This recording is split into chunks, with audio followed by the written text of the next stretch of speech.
భద్రతా వైఫల్యం నిజమే. అఖిలపక్ష సమావేశంలో అమిత్ షా అంగీకారం. దేశానికి హోంమంత్రిగా ఉన్నటువంటి అమిత్ షా గారే భద్రతా వైఫల్యం జరిగింది అని చెప్తా ఉన్నారు. ఎట్లా జరుగుతుంది సార్?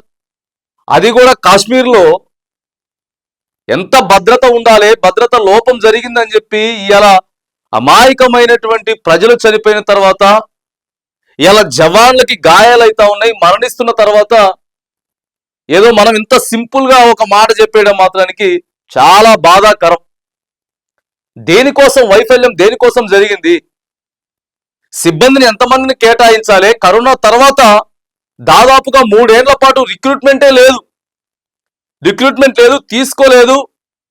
జవాన్లు చాలా తక్కువ ఉన్నారు. కీలకమైనటువంటి ప్లేస్ అది. కీలకమైనటువంటి ప్లేస్ లో డైరెక్ట్ గా చొరబడిపోయి కాల్ చేస్తా ఉంటే మనం చూస్తా ఉన్నాం. దాదాపుగా ఒక 4-5 రోజులుగా జరుగుతున్నటువంటి పరిణామాలు చూస్తే చాలా భయభ్రాంతులకు సంబంధించినటువంటి అంశం. భరోసా కల్పించాలి, ధైర్యం కల్పించాలి, భద్రత 1కి 10 సార్లు చెక్ చేసుకోవాలి కీలకమైనటువంటి కాశ్మీర్ లాంటి ప్రాంతాలలో. సో అలాంటప్పుడు అంగీకరించడం కంటే, వైఫల్యం జరిగిందని చెప్పి అంగీకరించడం కంటే, మేము ఆ బాధ్యత నుంచి తొలుగుతున్నాం, పక్కకి వెళ్తున్నాం చెప్పడం మంచిది, అంతే కదా? ఎందుకంటే ఆశావాసి విషయమే కాదు, నిజమే, వైఫల్యం నిజమే, మేము అంగీకరిస్తా ఉన్నామనంటే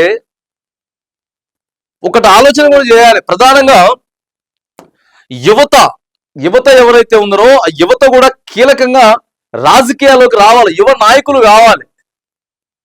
ఒక దేశాన్ని పరిపాలించాలంటే యువ నాయకత్వం కరెక్ట్ గా ఉండాలి. ఇప్పుడు మోదీ గారు, అమిత్ షా గారు, సో మీరు కనపడతా ఉంది, వీళ్ళంతా కూడా మరి ఆలోచనలు ఎట్లా పోతా ఉన్నాయి, ఇలా ఎట్లా వైఫల్యం చెందుతా ఉన్నాం, లేకపోతే ఎక్కడన్నా జరిగేటటువంటి రాష్ట్రాల్లో ఎన్నికల కోసమే ఆలోచిస్తా ఉన్నారా?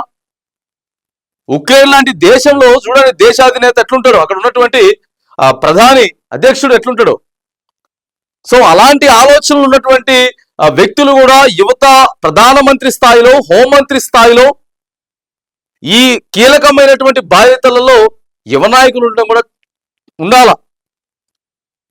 ఇది కూడా దేశం ఒకసారి ఆలోచన చేయాలి. సరే అది ఏ పార్టీయా ఏంటా అనేది పక్కగా పెడితే, ఎందుకంటే ఇప్పుడు దాదాపుగా వీళ్ళ ఆలోచనలు వీళ్ళకనే ఉంటాయి.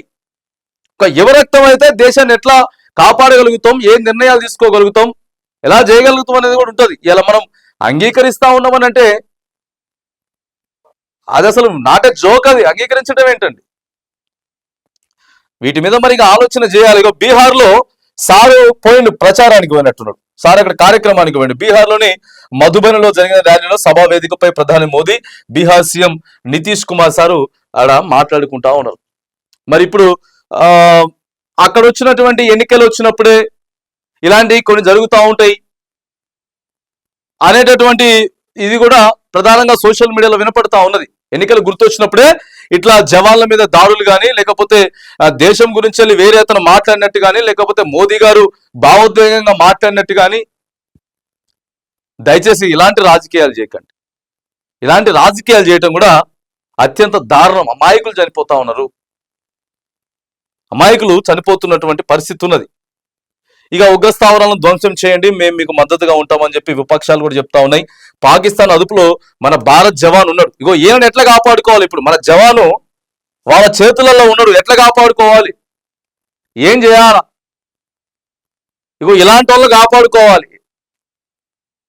దాని మీద ఆలోచన చేయాలి. ఎంత విమర్శలు వస్తా ఉన్నాయి బీహార్కి. సార్ రాబోయేటట్టు కొన్ని రోజులలో ఎలక్షన్స్ రాబోతా ఉన్నాయి బీహార్లో, దానికోసమే పోయిర్రు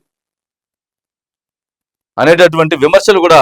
ఇగో బీహార్ ఎన్నికల ముందస్తు సభలో మోదీ చూడండి ఇక్కడ కనపడతా ఉంది. మరి దేనికోసం ఇవన్నీ? ఇక దేవుడికే తెలవాలి ఏం జరుగుతా ఉంది, ఎవరుండి నడిపిస్తా ఉన్నారు, అసలు ఏం జరుగుతా ఉంది అనేది. ఇక ఒక్కొక్కరు కళలో కూడా ఊహించని శిక్షలు వేస్తాం ఉగ్రవాదులకు ప్రధాని మోదీ హెచ్చరిక. అఖిల పక్షానికి వచ్చేందుకు గంట టైం లేదా, ప్రధాని తీరుపై అజదుద్దీన్ ఓవైసీ విమర్శ. ఇట్లా ఓవైసీ గారు మాట్లాడతారు, ఆడికెళ్ళి మోదీ గారు మాట్లాడతారు. ఏం జరుగుతా ఉంది, ఏం ఆలోచన చేస్తా ఉన్నారు, వెనక నుంచి ఎవరేం నడిపిస్తా ఉన్నారు ఏందనేది. సో కొంత గందరగోళమైనటువంటి పరిస్థితి అయితే ఉన్నది, గందరగోళమైన పరిస్థితి ఉన్నది. ఇగో కాశ్మీర్లో జవాన్ వీరమరణం అయిపోయింది. సో ఏదేమైనా కానీ మనం ఆ, ప్రతిదాడి చేయడానికి అయితే మన భద్రతా బలగాలంతా కూడా మళ్ళీ ఖచ్చితంగా ఎక్కడికక్కడ ఎవరెవడు ఎక్కడ చొరబడి ఉన్నాడు, ఏడికెళ్ళి వచ్చిండ్రు ఏంది, సో వీటన్నిటి మీద కూడా చాలా అప్రమత్తంగా అయితే ముందుకు వెళ్తా ఉన్నారు. కానీ మేమేం చెప్తా ఉన్నామనంటే జరగక ముందే దయచేసి ఎక్కడెక్కడైతే కొన్ని బోర్డర్ ప్లేస్లలో కీలకమైనటువంటి ప్లేస్లు ఎప్పుడైతే ఉన్నాయో 24/7 ఎనీ టైం అక్కడ పర్యాటకులు వచ్చేటటువంటి ప్రాంతం, అటు పాకిస్తాన్కి కానీ లేకపోతే ఇటు భారతదేశానికి కానీ కీలకమైనటువంటి ప్రదేశం కాశ్మీర్. సో అక్కడ వైఫల్యం చెందుతుందని చెప్పి మరి అమిత్ షా గారు చెప్పడం, మోదీ గారు చెప్పడం, ఇది చాలా బాధాకరమైనటువంటి విషయం. ఇది మనం అంగీకరించినట్లే, మన వల్ల కావట్లేదని చెప్పి అంగీకరించడం తప్ప వేరే ఏం లేదు. సో ఇది చాలా కీలకమైనటువంటి సమస్య, కీలకమైనటువంటి అంశం. రాజీనామాలు చేయాల్సి వస్తుంది పక్కకు పెట్టి ఓ యువ నాయకులను ప్రోత్సహిస్తే. దయచేసి దేశ ప్రజలంతా కూడా ఆలోచించాలి ఏం జరుగుతా ఉంది, దీన్ని ఎవరైనా కావాలని చెప్పి ఏం జరుగుతా ఉంది, ఎవరు ప్రోత్సహిస్తా ఉన్నారు, ఎందుకు భద్రతా వైఫల్యాలు జరుగుతూ ఉన్నాయి, ఇలాంటి వాటి మీద కూడా కొద్దిగా ఆలోచన చేయాల్సిన అవసరం అయితే ఉంది. ఇప్పటికైనా సరే ఇలాంటివి రిపీట్ కాకుండా అటు జవాన్లు కావచ్చు ఇటు ప్రజలు కావచ్చు ప్రాణాలు కోల్పోతా ఉన్నారు. కాబట్టి మరి కేంద్ర ప్రభుత్వం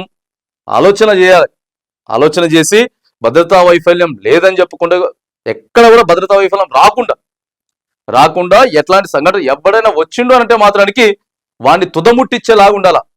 భారత ఆర్మీ అనేది తుదముచ్చేలాగా ఉండాలి. కానీ ఇలా మరి జరిగిపోయింది ఒక సంఘటన, చాలా బాధాకరమైనటువంటి సంఘటన అయితే మరి జరిగిపోయింది. మరి ఇక అమిత్ షా గారు అంగీకరిస్తా ఉన్నాం వైఫల్యం నిజమే అని చెప్తున్నట్లయితే మరి ఇక్కడ వార్త అయితే కనబడతా ఉంది. కానీ మరి ఎట్లా చెప్తా ఉన్నాం, మనం దేశాన్ని నడిపించుకుంటూ పోయేటటువంటి క్రమంలో మరి ఇలాంటి మాటలు అయితే కొంత